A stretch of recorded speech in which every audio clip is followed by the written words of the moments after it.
Alright, so if you're watching this video, that probably means that you're interested in actually working at a port as a CDL driver. So what do I mean by that? So ports are actually where all the ships come in with all the shipping containers.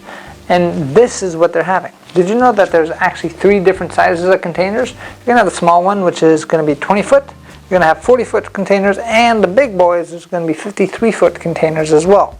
And at the port, your job is going to be to drive in a chassis, which is this thing right over here, and then drive it into the port. And then whoever the longshoreman is going to take out, or the crane operator is going to take the container from the ship and put it right onto your truck, and then you drive it right out. And of course, there's a whole bunch of little steps in the way, but that's what port work actually looks like. So in today's video, we're going to be talking about the pros and cons of working in a port when it comes to having a CDL license. Now, of course, this does depend on what city and what state that you actually live on. I don't think that there's actually any ports in the great state of Kansas, but if you do find a spaceport maybe in the future, maybe this can help you out too. So one of the pros about being a port driver is it's a local job, which means that you're going to be able to come home every single day and see your family, see your kids, see your wife, see your husband, whatever it is, and you can actually have that lifestyle while you're making great money. Another pro is going to be that you're actually getting paid by the hour in most cases.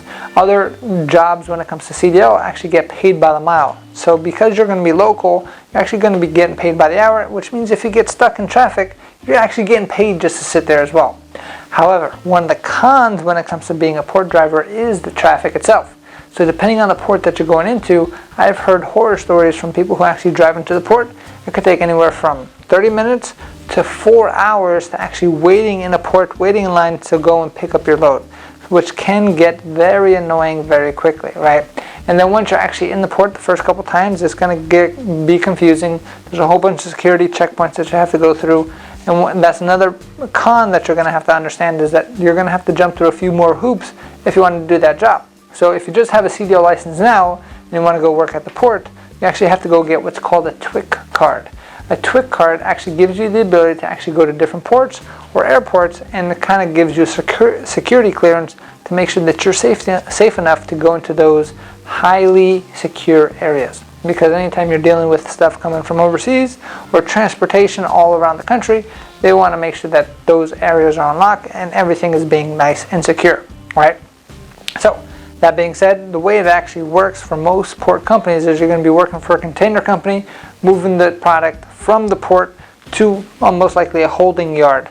The B team then is going to take those containers from the holding yard and go to either a warehouse or start doing long haul distance with that container itself, depending on where that container is going and depending on what customer that's going to.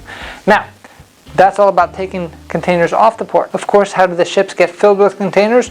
Trucks have to drive the containers to the port at the same time. So depending on what type of customer that you actually work for, you may be taking containers off the port, you may be bringing empty ones back, or you may be taking full containers to the port so it can get shipped to different parts of the world at the same time. So I hope that this definitely helped you out about the pros and cons of working in the port as a CDL driver. It's definitely a great business to be into, and if you actually become a longshoreman and follow their union, you can make a whole lot of money doing it at the same exact time. So I hope this helped you out, and let's get you on the next video. Hey, thank you so much for watching this video. If you like it, make sure you hit that like button. Also, subscribe to our channel. It's really going to help us out. Click on that button. And if you want to continue yourself on your road to freedom, here's more videos to watch. There's endless amounts. Hopefully we get to see each other one day very soon. Thanks.